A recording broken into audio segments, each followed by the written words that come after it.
Hello, my friends. I am so happy you're here. Happy 2026. I hope that your year is off to a great start. Today, I'm going to share a little bit of my 2025 reading stats, as well as my bookish intentions for 2026, and kind of go over my 2026 priority TBR and how I'm using the diverse baseline challenge to outline that. I ended 2025 with 96 books read in no particular order. Let's go ahead and get into my 2025 5-star reads. I'm going to try my best to do like some rapid fire reviews for all of these. You will be able to find my full reviews over on my storygraph, or you can head over to my Instagram and they are all saved to a highlight that's labeled 2025 reviews. But basically you don't have to worry about spoilers. Okay, now let's get into them. King of Ashes by S.A. Cosby. Anything this man writes, I sure will be reading. He continues to outdo himself with every single release. His writing is so vivid, and the way he sets the atmosphere and describes the character's emotions makes you feel like you're literally inside, like not only watching the movie, but like inside the movie. King of Ashes is fairly fast-paced, it's action-packed, like all of his books are. And if you're new to his work, then you might not know that all of his books are narrated by the same narrator. His name is Adam Lazer White, and he is such an incredible voice actor. So if you're able, I do highly recommend the audiobooks for these. Act Your Age, Eve Brown by Talia Hibbert. This is book 3 in the Brown Sisters trilogy. This book was literally a delight from start to finish. I think my cheeks hurt so bad by the time I finished reading because I was just smiling so much and giggling and kicking my feet. This was probably the first true Grumpy Sunshine book that I had read in a very, very long time, and it's just so well done. I loved the autism rep,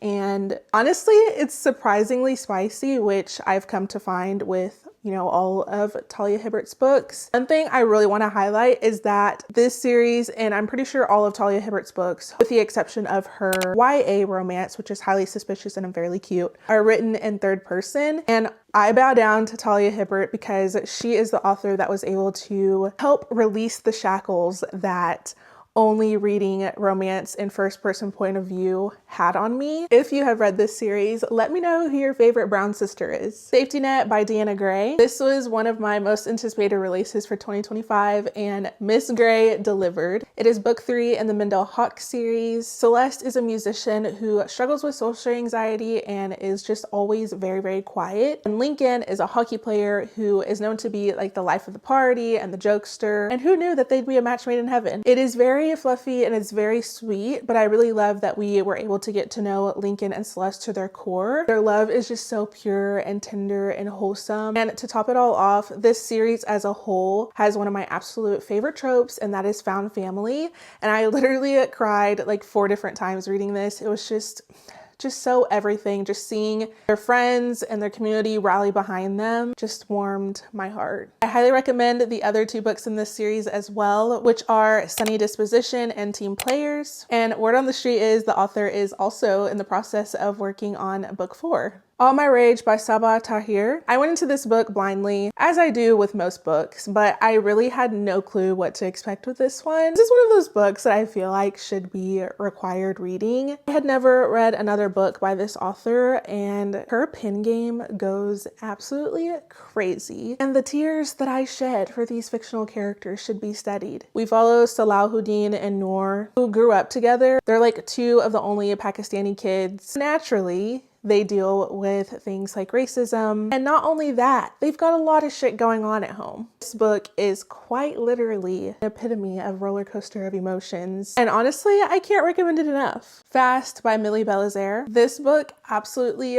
tore me to shreds and then somehow put me back together again by the end. Caprice, which is our female main character, and Sean, our main male character, are absolute soulmates. It's deeply emotional. It's hella traumatic, so please check trigger warnings if you have any. It is definitely one that will stick with me. Overall, this story was so beautiful and just filled with hope. Heated Rivalry and The Long Game by Rachel Reed. And you might recognize it from the hit show that just came out on HBO Max, which everybody and their mother, including me, is obsessed with right now. These 2 books are part of the Game Changer series. Heated Rivalry is book 2 and The Long Game is book 6, but they both follow Shane and Ilya, who are rival hockey players. In Heated Rivalry, there is so much yearning and tension. And in the long game, honestly, it hurts even more because this is a continuation of their story where they're together, but they're not fully out. And I feel like that hurts even more. I believe that even without the show, I would be obsessed with these characters, but the show does amplify those feelings by probably 1,000. Just being able to put a voice and a face to the characters. And of course, while watching the show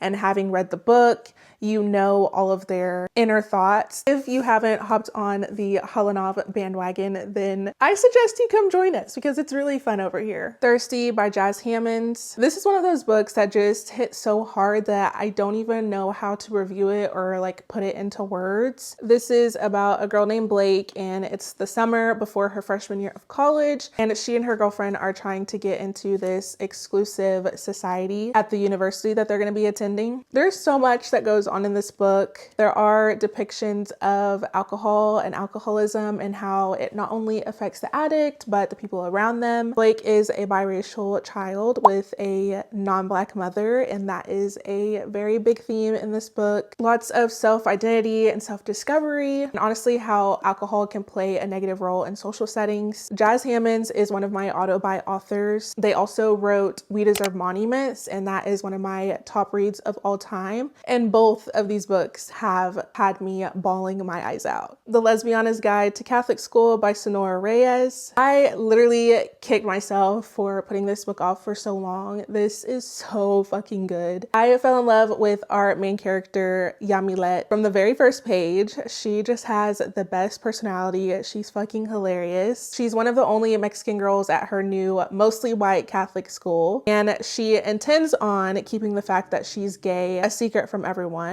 But guess what? Her bitch ass ex-girlfriend outs her. So that leads to so many ups and downs. I love this story so much. I laughed out loud multiple times. I cried angry tears. I cried happy tears. And I cannot wait to read more from this author. Real by Kennedy Ryan. This book right here, so good. So good. Another one that made me cry so much. We follow Neva Saint and Cannon Holt, who are an actress and a director. So there's a forbidden love aspect. Neva has such like a serene and calming presence, and it pairs so well with Cannon's like intimidating yet brooding one. With it being a forbidden relationship, you do get a lot of yearning. There's a slow burn, which ends up being so well worth it. And something I always appreciate with romance novels are when there's no third act breakup. I honestly would have expected nothing less for this couple. I cannot wait to read the next one, which is Score, releasing this year. Unloved by Peyton Curran. I literally created a NetGalley account just so I could read this book early. This is book 2 in the Undone series. The first book is Unsteady.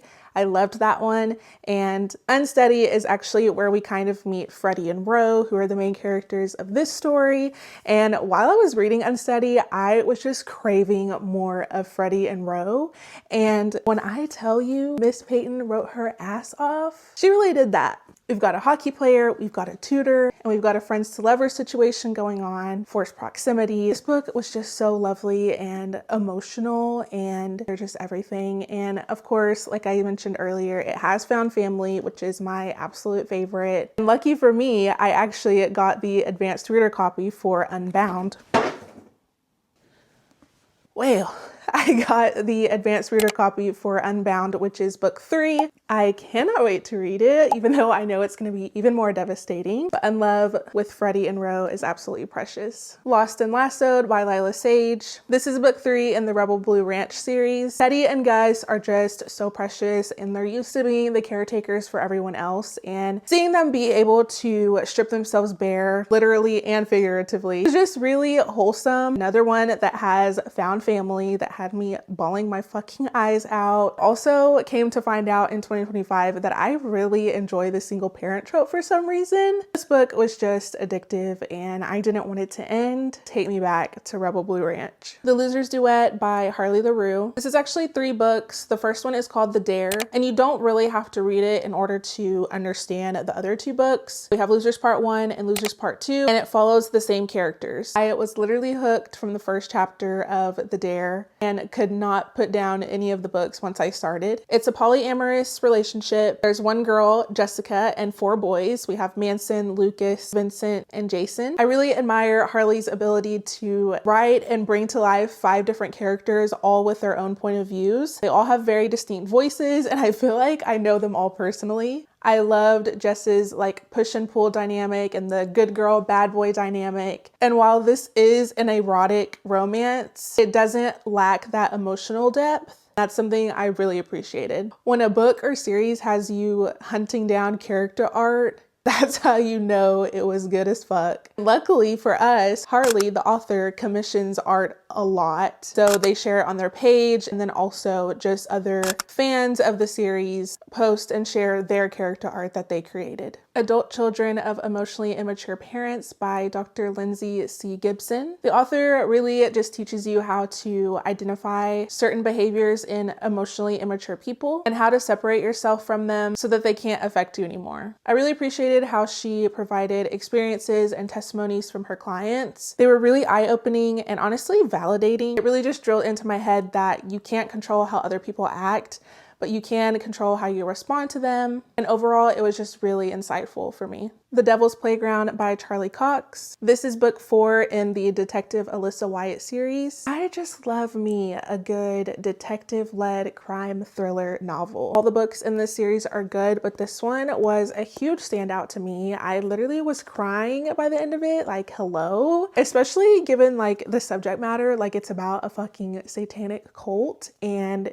this was insane. Somehow the author managed to wrap it up with a wholesome little bow, and I genuinely love Alyssa and her team. I personally did the audiobooks for all of them. The narrator is a really good voice actor. The 6th book released at the end of 2025, and it's actually one that I am planning to read in 2026. Storylines are super addictive. So if you're looking for like a bingeable crime thriller series, this is one you should definitely tap into. The Sixth Wicked Child by J.D. Barker. This is the 3rd installment of the 4 Monkey Killer trilogy. I remember when I first heard about this series from one of my Facebook groups that I'm in, that I had joined back when I first started reading in 2022. And I always thought it would be a little bit too scary for me based on how like reviewers described it, but it was always really hyped up. Honestly, with good reason. This series is one of 2 that has made me audibly gag, which is kind of crazy. I feel like it kind of has horror elements, although I don't really read horror. If you like procedural dramas like Law and Order and Criminal Minds type shit, you will definitely eat this up. We get the point of views of the detectives on the case as well as the suspect's point of view. The writing is insane. The way J.D. Barker takes all of these minute little details from book 1 all the way through book 3 and like seamlessly weaves them together is pure genius. Catching Fire by Suzanne Collins. I read the Hunger Games trilogy for the first time in 2025.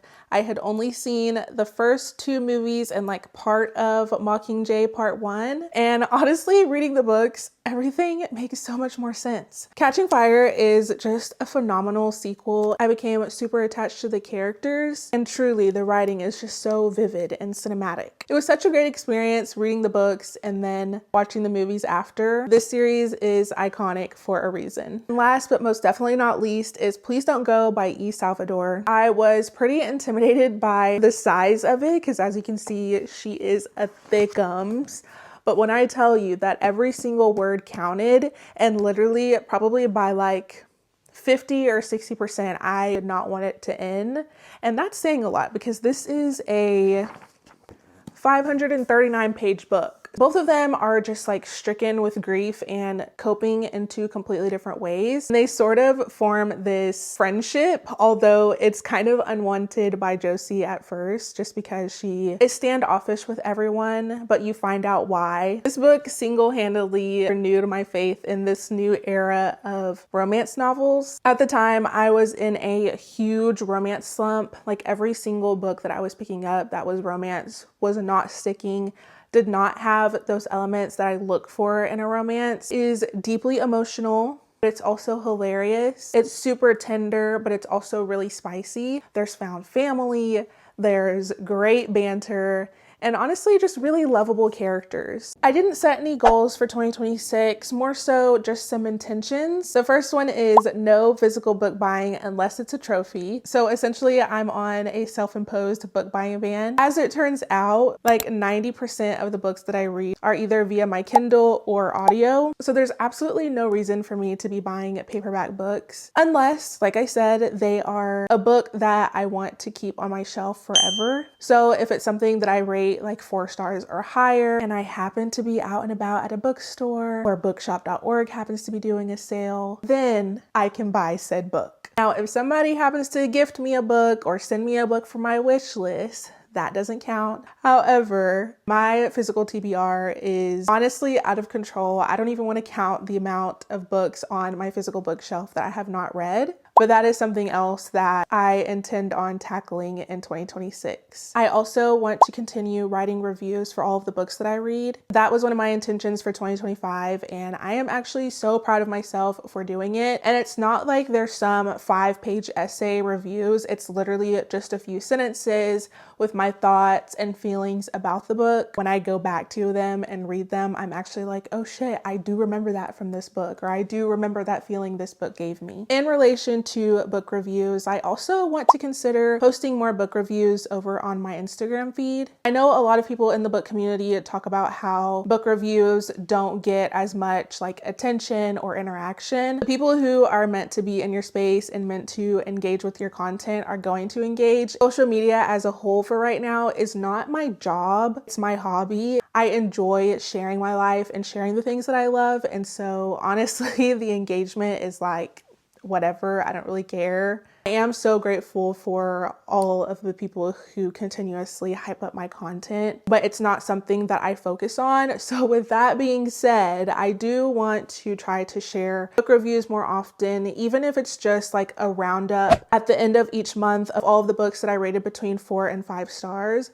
Because at the end of the day, I do want to amplify those books that mean the most to me. I really want to read at least 2 nonfiction books this year. I know that that's a really low number, but for someone who doesn't really ever read nonfiction, I think that's a really good and attainable goal for me. Reading is something that I enjoy doing, and I don't want to put like these big daunting things and tasks on myself, or else that kind of just takes the fun out of it. So I do already have 2 books in mind, but if they're outside of that's totally fine as long as they are 2 nonfiction novels. And the biggest and most important intention for me in 2026 is to continue to diversify my reads. Not only is it really affirming and freeing to read stories about characters who do look like me and who do share similar experiences to me, it's also very important for me to read stories about characters and by authors who don't share similar experiences to me, who have different identities than me, especially because these are the stories that get the least amount of recognition and are pushed the least. And to be quite honest with you, they tend to be some of the very best books. That's just my opinion, okay?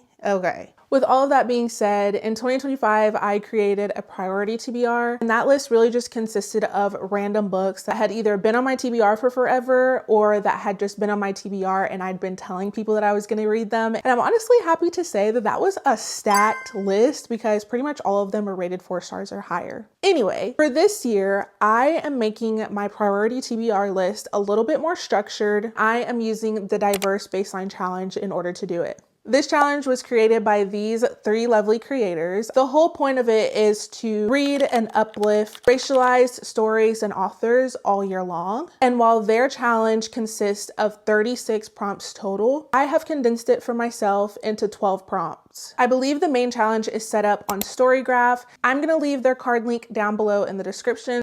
There's Canva links, there's a whole spreadsheet. It also has the link that takes you directly to the challenge over on Storygraph. So fucking organized and I love it. What I did is I went on to the Storygraph challenge and I went through all 36 prompts and I pretty much just chose 12 of them that I wanted to do. And then I cross-referenced those prompts with books that I already had on my TBR.